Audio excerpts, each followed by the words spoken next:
Sekarang saya ingin ke Mas Hussein. Mas Hussein, Anda juga pada saat itu menghadiri pemakaman dari Ismail Haniyeh.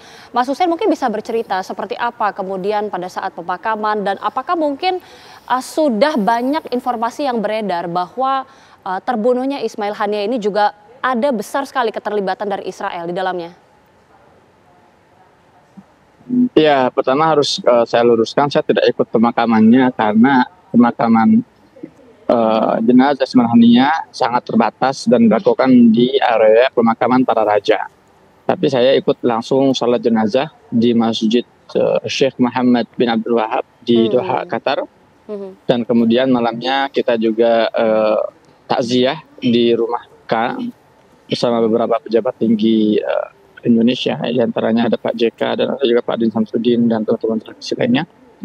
Dan tadi malam juga saya dan teman-teman WNI di sini mengunjungi rumah kediaman Ismail Haniyeh di Qatar. Kita bertemu dengan anak-anaknya Abdus Salam dan Hammam, anak-anak almarhum.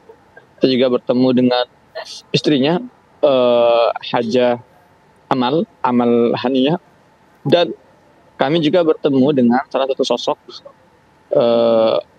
orang dekat Ismail Haniyeh dan juga anggota biro politik Hamas yang saat kejadian dia berada di satu lantai dengan Ismail Haniyeh ketika di Teheran di Iran. Dan dia cerita banyak tentang sosok Ismail Haniyeh, kemudian juga tentang bagaimana kehidupannya di akhir hayatnya. Bahkan dia juga sempat menceritakan tentang kronologi pembunuhan Ismail Haniyeh di tempat kediamannya di Teheran. Dia katakan kemungkinan besar itu beliau atau almarhum ini dilacak melalui telepon genggamnya. Jadi sebelumnya kan semalam sudah dirilis oleh pihak Garda Revolusi Iran bahwa setelah investigasi dilakukan ditemukan fakta bukan ledakan dari dalam tapi ledakan dari luar. Artinya ada roket short range projectile, roket jarak pendek yang ditembakkan dari luar tepat menuju ke kamarnya Ismail Haniyeh di lantai 4 yang akhirnya membunuh Ismail Haniyeh dan satu dari dua bodyguardnya.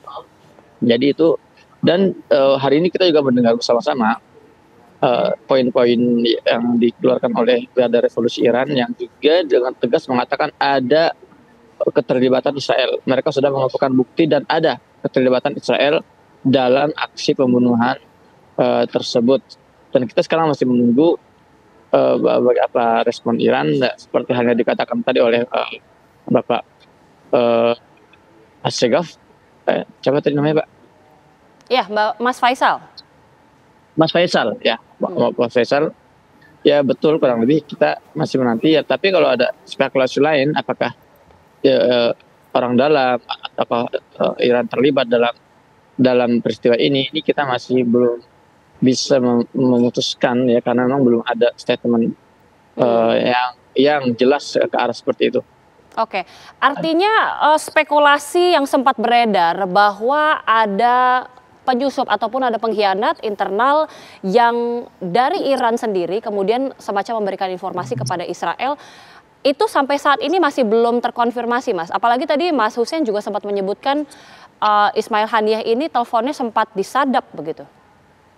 Bukan disadap ya, bukan disadap, tapi menurut pemaparan langsung dari kerabatnya atau orang dekatnya Ismail Haniyeh yang tadi malam saya temui, dan dia ngomong langsung di depan kami, di depan kita semua, bahwa roket tersebut digerakkan karena berdasarkan lokasi handphonenya Ismail Haniyeh. Dan saya juga baca satu artikel di satu media lokal hari ini, Israel kemungkinan besar menggunakan teknologi yang sama, yaitu teknologi AI, Artificial Intelligence, untuk mencari lokasi Ismail Haniyeh. Sebagaimana mereka juga telah menggunakannya tahun 2020 untuk membunuh salah satu pejabat tinggi di pemerintahan Iran. Saya lupa namanya, tapi kurang lebih mereka menggunakan ya teknologi yang sama, yaitu teknologi AI. Seperti itu. Oke, baik. Saya ingin ke Bapak Makarim, nanti Bapak Makarim juga bisa menjelaskan, karena salah satu temuan dari IRGC adalah keterlibatan tidak hanya Israel, tapi juga dibantu oleh intelijen Amerika Serikat. Bagaimana ini kemudian berpengaruh terhadap memanasnya konflik di Timur Tengah dan juga ada keterlibatan dari negara-negara lainnya, Pak? Nanti bisa dijawab, tapi kita ingin mengetahui terlebih dahulu, Pak, bagaimana kemudian tanggapan dari Bapak Makarim usai temuan dari IRGC atau hasil penyelidikan investigasi dari IRGC ini, Pak? Silakan, Pak. Terima kasih. Terima kasih Mbak Rita. Kita sudah menduga sejak semula ya bahwa Israel itu akan mengambil tindakan-tindakan yang pada intinya mengusahakan pembunuhan terhadap figur-figur yang berpengaruh dari Palestina ini. Ya, kita melihat ya di samping Ismail Haniyah juga Fuad Shukri dari Lebanon juga korban ya dari kasus ini.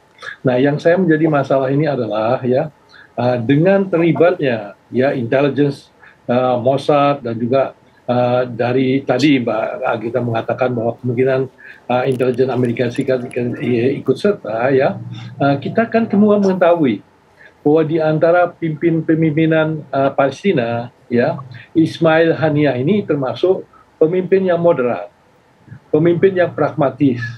Pemimpin yang ikut serta memikirkan mengenai bagaimana membuat perjanjian ceasefire dengan Israel. Ya, dia ingin agar supaya bencana pertumbuhan darah yang ada di Gaza itu segera berakhir. Ya, tapi justru kenapa orang-orang yang sifatnya moderat dan orang-orang yang mempunyai visi untuk mencoba mencari jalan damai untuk menyelesaikan masalahnya kok dibunuh? Ya, apakah ada usaha agar supaya proses pengkajian mengenai perjanjian ceasefire ini tidak menjadikan kenyataan, ya? Karena juga di sini banyak aktor-aktor yang terlibat di dalam masalah sengketa yang ada di Timur Tengah ini, ya. Karena apa? Tadi sudah Mas Faisal sudah kasih tahu ya bahwa figur ataupun suasana dari masyarakat di Israel juga dengan berlanjutnya konflik di Gaza yang tidak ada hasil-hasilnya, ya itu juga membuat reputasi dari Netanyahu juga kemudian menurun ya. Jadi dia ingin suatu langkah-langkah ya agar supaya dia punya nama kembali meningkat ya, agar supaya dia akan tetap bertahan sebagai pemimpin di Israel. Oke, dengan terlibatnya ada intelijen Amerika Serikat, bahkan informasi terpisah menyebutkan Amerika Serikat sudah tengah bersiap, ada mengerahkan sejumlah armada dan juga kapal perang. Apakah ini artinya untuk gencatan senjata bahkan upaya perdamaian ini masih jauh? Nanti bisa dijawab oleh Mas Faisal juga dan oleh sejumlah narasumber usai jeda pemirsa, kami kembali.